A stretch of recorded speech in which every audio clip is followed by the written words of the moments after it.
तो टाइटल से पता लग गया होगा कि आज हम बात करने वाले हैं, बेसिकली पढ़ने वाले हैं one of the best super hero series on Netflix की कॉमिक्स के बारे में, जुपिटर्स लेगेसी। और जहाँ तक कि मैंने सीरीज़ देखी तो लिटरली बहुत जेन्युइन सीरीज़ थी। ऐसा लग रहा था डीसी, मार्वल और गेम ऑफ थ्रोन्स तीनों एक में ही हैं। मार्वल जैसी लाइट, डीसी जैसा डार्क और गेम ऑफ थ्रोन जैसी स्ट्रेटजी। तो स्टार्ट करने से पहले बता दूं कि इसके होने वाले हैं टोटल 5 इशू, यानी जुपिटर्स लेगेसी वॉल्यूम 1 इशू होने वाले हैं पूरे 5। तो आज हम स्टार्ट करते हैं पहला इशू। तो जुपिटर्स लेगेसी चैप्टर 1, मोरक्को 1998। अब सीधा सीन स्टार्ट होता है फ्रॉम द मोरक्को 1932 से। सैमसंग मैप पे उंगली रख के बोलता है यहाँ पर 600 miles west of Cape Verde. ये वो जगह है जहाँ पे हम लोगों को लेके जाना चाहता हूँ कैप्टन रोजर्स। यहाँ पर एक आइलैंड है यहीं कहीं पर। तो रोजर्स बोलता है कैप्टन कि देखो भाई कि मैं ऐसा बंदा नहीं हूँ जो पैसे के लिए ऐसी चीज़ मान जाए, और ना ही मैं टाइम वेस्ट करूँगा तुम लोगों का। तो मैं सीधा सीधा ये बता दूँ कि मैं काफ़ी सालों से अपनी नाव चला रहा हूँ इस इलाके में, और मैं शर्त के साथ कह सकता हूँ कि इस इलाके में दूर दूर तक कहीं भी कोई भी आइलैंड नहीं है। तभी एक और बंदा बोलता है कि ट्रस्ट अस बडी, अगर सेल्डोन ने कहा है कि वहाँ पर कोई है तो ज़रूर वहीं पे कोई ना कोई आइलैंड होगा। तो एक लड़की बोलती है कि उसने ये एक ड्रीम में देखा था। तो वो बोलता है कि अच्छा, और तुम बाकी सब मान गए? तो एक बंदा और बोलता है हाँ हम मान गए। और दूसरा बंदा एक और बोलता है कि हाँ, इतने सालों में हमने यही चीज़ सीखी है कि हमारा ब्रदर के दिमाग में ऐसे ही आइडिया आते रहते हैं, और इस पे बहस करना कोई सेंस का पॉइंट नहीं है मिस्टर कैप्टन। फिर कैप्टन बोलता है ठीक है, मैं डिनाई नहीं करता, बट मुझे चाहिए, और तुमने भी मेरी भी क्यूरियोसिटी भी बढ़ा दी है, बट मुझे जाने से पहले कुछ अपना क्रू चाहिए और थोड़ा सा सामान चाहिए। मुझे थोड़ी और ज़्यादा क्रू की ज़रूरत पड़ सकती है इधर। वैसे तुम ढूंढने की क्या कोशिश कर रहे हो? तो सैमसन बोलता है सच बताऊं तो यार मुझे भी नहीं पता कि क्या है। मुझे जितना पता है वो ये है कि जो कंट्री जिसे मैं प्यार करता हूँ वो अपने घुटनों पे आ चुकी है अब, और जो भी चीज़ मुझे चाहिए वो उसी आइलैंड पर है। मैंने अपना सब कुछ खो दिया। मैं उस क्रैश में था 29 के, और यकीन मानो हमारे सारे सवालों के जवाब सारे के सारे उस आइलैंड पे मिलेंगे। सुनने में थोड़ा अजीब लगेगा, पर वो मुझे बुला रहा है बर्निंग लाइक अ बैकॉन, और मुझे बोल रहा है कि मुझे फाइंड करो। मैंने आधी दुनिया का रास्ता तय करा है यहाँ तक पहुँचने के लिए, और आगे का रास्ता मैं तैर कर भी पार कर सकता हूँ अगर मुझे ज़रूरत पड़ी तो। और क्या क्या कहते हो कैप्टन, दोगे हमारा साथ? कैप्टन बोलता है या तो मैंने बहुत ज़्यादा पी ली है या फिर तुम पागल हो चुके हो मिस्टर सैमसन। अब चलो फिर। मेरी सारी लाइफ प्रिविलेज्ड और एश्योर्ड रही है। आज तक कभी कुछ बुरा नहीं हुआ था मेरी जर्नी में, स्कूल से लेकर येल ऑफ द बोर्ड यानी मेरे फादर की कंपनी तक। वॉल स्ट्रीट का क्लैश होना ये हमारी फर्स्ट फेलियर थी, दोनों तरह से, प्रोफेशनली भी और पर्सनली भी। जो भी अभी तक हमने अपनी लाइफ में कमाया था सब कुछ जा चुका था बस एक दिन में, स्टॉक के चेंज होने की वजह से। बट इससे ज़्यादा जो कुछ था वो ये था कि मेरी पूरी कंट्री अपने घुटनों पर आ चुकी थी। प्रेसिडेंट सब्सटीक्वेंट एसोस्ट्री ड्राइव अमेरिका आज तक का सबसे ग्रेटेस्ट आइडिया रहा था। यहाँ पे हर पूरे रिसोर्सफुल पीपल थे जो पूरे वर्ल्ड के सबसे ज़्यादा हो सकते थे, और हम यहाँ पे कम हो चुके थे ब्रीड लाइन्स के लिए और सूप किचन्स के लिए। बॉल्शेविक्स ने पहले ही रशिया पर पूरा कब्जा कर लिया था, और हर जगह उथल पुथल मची हुई थी ऑल अक्रॉस यूरोप। वहाँ पे रेवोल्यूशन छिड़ चुका था। अब अगली बारिश शायद अमेरिका की थी। बस इन्हीं सारे ख्यालों ने मुझे उसकी तरफ उत्तेजित करा, वो आइलैंड जिसने मुझे बुलाया था अपनी तरफ। मैं उसको अपने सपने में देखता था जैसे टॉर्च ऑफ लिबर्टी। वो अब मैंने एक वादा कर लिया था अपने आप से कि अब मेरी लाइफ में मुझसे ज़्यादा इम्पॉर्टेंट वो चीज़ है मेरे लिए। And I am now damned assured, जो ग्रेट गिफ्ट्स होते हैं वो ओशन के बीनेथ में दफन होते हैं, और अब मेरा काम था कि उन सबको इन नेशन को ले लाऊं, नेशन नीडिंग हीरोज़। मेरे अंकल ने मुझे काम के लिए ऑफ़र किया, बट अभी मेरा जो सबसे बड़ा इंटरेस्ट था वो ये आइलैंड था। मेरी फियोंसे ने सबके सामने मुझे पागल करा कर दिया और मुझसे अपनी शादी तोड़ दी, बट मुझे इन सब से कोई नहीं रोक सकता था जो मुझे बुला रहा था। मैंने कुछ अपने भाइयों को अपने साथ लिया और कुछ कॉलेज बडीज़ थे, और हमने रास्ता स्टार्ट कर दिया अपना, जो हमें ईस्ट लेके जा रहा था through England and Europe and eventually north America. मैं इस बात से खुश था कि उन सबको मुझ पर बिलीव था, सिर्फ एक बार नहीं, हर बार। उन्हें इस टाइम में कभी भी मुझ पर एक भी डाउट नहीं हुआ। ये कहानी सुनाते हुए वो बोलता उन लोगों से कि मैंने सोचा कि ड्रॉ करना ज़्यादा इजी होगा डिस्क्राइब करने से। ये देखो, वो ऐसा दिखता है। जब मैं अपनी आंखें बंद करता हूँ तो यही वो जगह है जो मुझे अपनी तरफ बुला रही है, और हमारे सारे सवालों के जवाब यहीं पे मिलेंगे, प्रॉमिस। अब ये लोग बात कर ही रहे होते हैं कि हमारी लाइफ अच्छी हो जाएगी, हमको जो सवालों के जवाब चाहिए वो सब उसी आइलैंड पे मिलेंगे। तभी एक बंदा आके बोलता है, शेल्डन, ग्रेस, बाहर आके देखो जल्दी। जैसे ही बंदे बाहर आते हैं और देखते हैं, ओह माय गॉड, सामने वही आइलैंड होता है। कैप्टन बोलता है, क्या तुम श्योर हो कि मुझे और मेरे क्रू को यहाँ पर होना चाहिए मिस्टर सैमसन? फिर वो बोलता है कि ये आइलैंड किसी को कोई नुकसान नहीं पहुँचाता, और तुम यहाँ पर हो क्योंकि ये आइलैंड चाहता है ऐसा। हो सकता है इसने तुम्हारे अंदर कुछ ऐसी चीज़ देखी हो जो तुम खुद अपने अंदर नहीं देख सकते मिस्टर कैप्टन। हमने कभी बात नहीं करी कि उस पहाड़ों में हमारे साथ क्या हुआ। अब जब जो सब जानते हैं वो बस इतना है कि हम वहाँ से अच्छे से बैटर बन के आए, और हम एक कॉस्ट्यूम में लिपटे हुए थे, जो पीपल हमें देख सकते थे उस कॉस्ट्यूम में। लोग हमें सुपर हीरो कहते थे, और हमने अमेरिका की हमेशा मदद करी उसको डिप्रेशन से निकालने में, सेकंड वर्ल्ड वॉर के टाइम, कॉन्फ्लिक्ट्स के टाइम, स्कैंडल्स के टाइम, और एनीथिंग जो हमारे ऊपर आई थी। हमने कभी पैसे और पॉलिटिक्स की चिंता नहीं करी। हमारा बस एक ही ड्रीम था, टू सर्व आवर कंट्री। फिर हमारे बच्चे हुए जो इन सब चीज़ों को आगे बरकरार रखेंगे, और फिर धीरे धीरे हमारे बच्चे अब बड़े हो गए थे। अब सीधा सीन शिफ्ट होता है लॉस एंजलिस मार्च 2013 में, जहाँ पे हम देख सकते हैं कि कुछ लोग जो हैं सेलिब्रिटीज़ के पीछे मतलब वो कर रहे हैं, फोटोग्राफ एंड ऑटोग्राफ टाइप।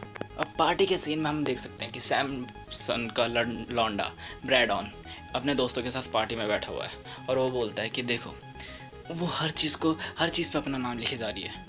वो शायद उसके एंड्रोमेट्रियोसिस की वजह से होगा, और पता है कोले तो है ना एंड्रोमेट्रियोसिस प्रोनाउंस भी नहीं कर पाती है। तो उसका दोस्त बोलता है कि हो सकता है वो सकअप करना चाहती है तुम्हारे पेरेंट्स को, और क्या पता वो एक गुड लेडी है, और गुड लेडी हमेशा एक फाउंडेशन को अच्छा परफॉर्म करके दिखाती है। तो वो बंदा बोलता है कि ये तो इसकी मॉम से और इससे भी ज़्यादा बड़ा है, तो काश कि ये सिर्फ एंड्रोमेट्रियोसिस के बारे में ही हो। जितना ये करते जा रही है उतने ही ज़्यादा ब्रांड इसके साथ एसोसिएट होते जा रहे हैं, बट मैं ही शायद वो बंदा हूँ जिसे पता है कि ये कितनी ज़्यादा एसेंशियल है। तभी एक लड़की वहाँ पे आती है और बोलती है, क्या आप ब्रैडॉन सैमसन हैं? ओह, आप जानते भी नहीं कि आपके फादर्स ने मुझे कितना इन्फ्लुएंस करा है। मैं तो यहाँ पर उनकी जगह हो ही नहीं पाती, मतलब ये सूट वगैरह पहनने के भी लायक नहीं थे अगर उन्होंने मुझे इतना इंस्पायर ना करा होता। तो बोलता है, well this is quite interesting, but ये VIP एरिया है, तो होप कि तुम अपनी मतलब लिमिट्स क्रॉस मत करो जब तक तुम्हारे पास सुपर पावर्स ना हो। तो वो उसको टीजिंग करने लग जाती है। तो उसको बंदा बोलता है कि चलो मैं समझ गया तुम क्या हो, तो जाओ मेंस रूम में जाओ, मेरा वेट करो, मैं ड्रिंक फिनिश करके वहीं पे आता हूँ, और हाँ, मैं अपने क्लोथ्स टेक ऑफ नहीं करूँगा। तो वो लड़की बोलती है कि क्या यार, तुम किसी के साथ ऐसे बात नहीं कर सकते।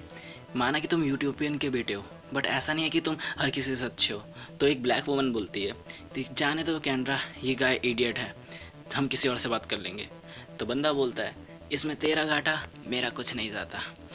तो उसके सामने वाला बंदा बोलता है, ओके मैन, क्या था ये सब?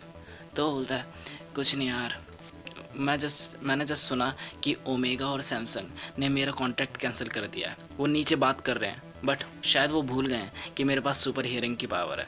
तो उसका दोस्त बोलता है कि तुझे यार बस अपनी प्रोफाइल को रेज करने की ज़रूरत है, तो क्या काम करके लोगों को बचा, यही वो ज़रिया जिससे तू फेमस हो सकेगा, तू वायरल हो सकेगा।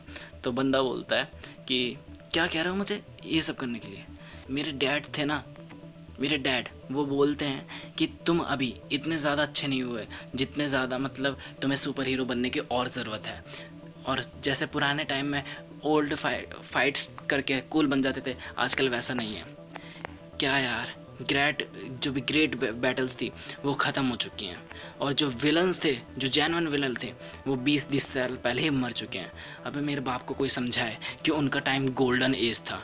तभी वो लड़की आती है और बोलती है, एक्सक्यूज़ मी, कि मेरी फ्रेंड आपका वेट कर रही है वहाँ पर मेंस रूम में। अब सीधा सीन शिफ्ट होता है वायर मोड में। एक लड़की उड़ती आती है और बोलती है, हे जूलियस, क्या हो रहा है यहाँ पे? क्या ये सब उसी के बारे में बात कर रहे हैं, ब्लैक स्टार जिसके लिए सब लोग लड़ रहे हैं? तो बोलता है, हाँ, इसलिए तो मैं यहाँ पे खड़ा हूँ कि देखने की क्या होने वाला है, क्योंकि 100 नए सुपर हीरो आके खड़े हुए हैं और मैं किसी से लड़ना नहीं चाहता, और ऐसे बंदे से तो खास कर नहीं जिसके चेस्ट पे एंटी मैटर लगा हो। तो वो बोलती है, क्या वो उनमें कोई वो नहीं है जिसने पूरी एक एलियन रेस को ख़त्म करा था? तो वो बोलता है, tell me about that, jump at the end. फिर वो उसको बताता है थोड़ा बहुत, फिर वो बोलता है, चलो जाने दो। फिर वो बोलता है कि मेरे डैड और मेरे अंकल शेल्डन, उन्होंने मेरे सामने ऐसी कोई भी चीज़ नहीं छोड़ी जिसकी वजह से मुझे कोई वरी करने की ज़रूरत पड़ी। तो वो बोलती है कि तुम्हें आज मीटिंग से निकाल दिया गया, मैंने सुना था कि तुम्हें टीम से निकाल दिया अगर आज जो आफ्टरनून में जो मीटिंग हुई थी। तो वो बंदा बोलता है कि हाँ, मेरे जो अंकल हैं उनका ये मानना है कि मैंने आज गलत करा था उस लड़की के साथ डेट पर जाके जिसको मैंने जान बताई थी फायर ऑफ हाउस में से। शायद वो बंदा है ना अभी भी 1950 में जी रहा है। तो लड़की बोलती है, ओ नो। तो बंदा बोलता है, क्या हुआ? तभी उधर सेल्डॉन और ब्लैक स्टार लड़ते हुए आते हैं और सीधा वहाँ पे गिर जाते हैं, बूम। और इन दोनों के बीच होती है एकदम अच्छी खासी फाइट, और वहाँ पे बहुत सारे सुपर हीरोज़ आते हैं और सब आपस में लड़ने लगते हैं। वो बोलता है, तुम किसका इंतज़ार कर रहे हो वेटलर, इसका सर पकड़ो और इसको मार दो। तो वॉल्टर बोलता है कि यार मैं अपना सबसे बेस्ट वो कर रहा हूँ, बट ये बंदा है ना बहुत इनक्रेडिबल है। इसका इमेजिन करो यार, एक लॉक सिस्टम जो जिसके अंदर लॉक ही लॉक हो, और ऐसा इसका डिफेंस सिस्टम है, बस मैं एक राइट की ढूंढ रहा हूँ। और फिर वो बंदा ज़ोर से चिल्लाता है, ब्लैक स्टार ज़ोर से चिल्लाता है, और सारे सुपर हीरो बहुत दूर जाके गिर जाते हैं, और वो शेल्डन की गर्दन पकड़ता है और उसको ज़मीन के अंदर दे देता है।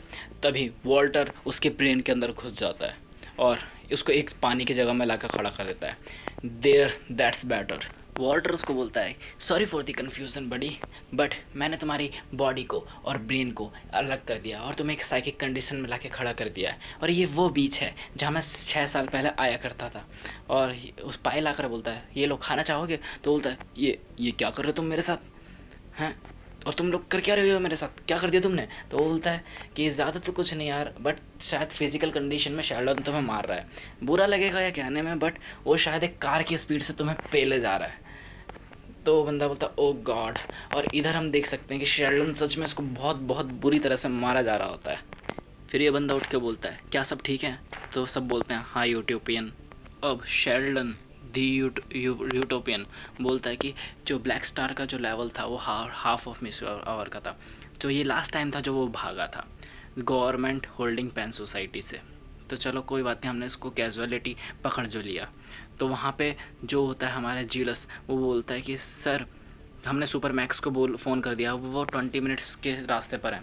और फिर वो बोलता है कि आज रात फर्स्ट एड कौन देखने वाला है, कि मेरे पेट में और पीठ में, घुटनों में और पीठ में बहुत ज़्यादा वो हो रहा है। तो वो बोलता है, अरे इतना भी ज़्यादा बहाने मत बनाओ, ऐसे दिखाने की कोशिश मत करो कि तुम इस सब में इन्वॉल्व हुए थे, मैंने फ़ोन पर सुना तुम सिर्फ पब्लिसिटी कर रहे थे।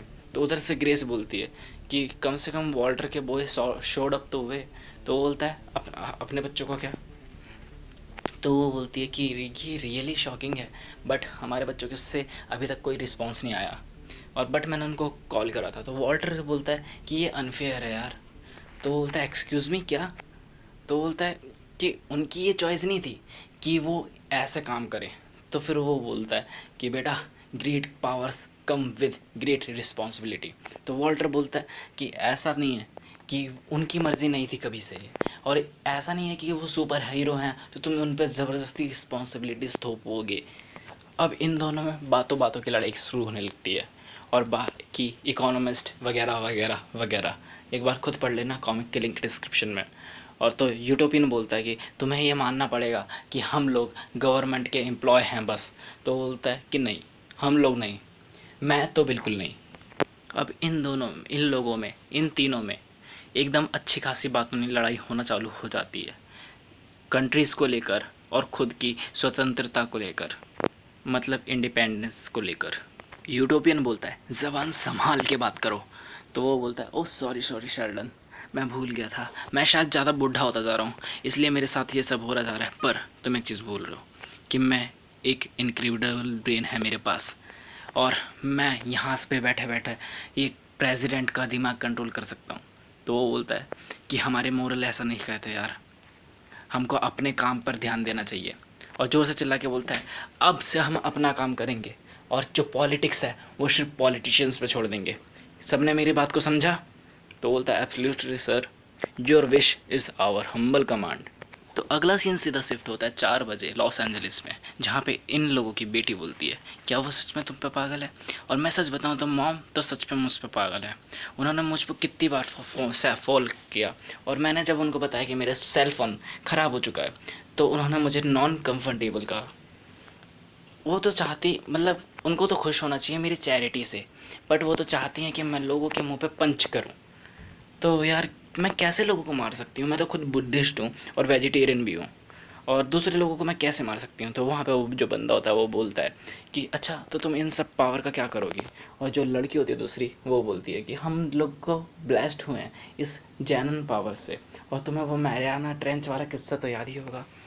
तो वो बोलती है कि हर कोई कहता है, हर कोई सोचता है कि बहुत अच्छा होता होगा जब तुम्हारे पास एक फेमस सुपर हीरो पेरेंट है। यार ये अंग्रेज़ों को है ना, लौंडो लपाड़ियों को हमेशा प्रॉब्लम रहती है। इतनी भी छोटी नहीं है, मेरे से तो एज में बड़ी है वाले अंग्रेज। फिर वो बोलती है कि मैं अपने मॉम डैड की तरह कूल नहीं हूँ, बल्कि मुझे तो लगता है मैं सबसे वर्स्ट हूँ। तो बंदा बोलता है कोई बात नहीं यार, just calm down your self. तो वो बोलती है यार सच में यार, मेरी मॉम 100 ईयर्स ओल्ड हो चुकी हैं और लिटरली वो अभी भी मेरे फ़ोन को कॉल करने का रास्ता किसी न किसी तरह से ढूंढ नहीं लेती हैं। तो वो बंदा बोलता है क्या तुम किसी के सुपर हीरो को डेट करना चाहोगी? तो वो मना कर देती है कि सुपर हीरो को डेट करना मतलब एज आ माई फादर को डेट करना। तो वो बोलती है क्या तुम्हें पता है मेरे मॉम डैड को मैंने आखिरी बार कब एक साथ देखा था? ये मुझे भी पता नहीं। बस वो चाहते हैं कि दूसरे लोगों की वो हेल्प करें, दूसरे पीपल की हेल्प करें, बट उन दोनों को कभी मैंने अभी तक ढंग से हैप्पी नहीं देखा। तभी वो वहाँ से उठती है और उसको चक्कर आने लगते हैं, और वो सामने की जो कांच की टेबल होती है उसमें जाके गिर जाती है और उसकी हालत लिटरली बहुत ख़राब हो जाती है। To be continued.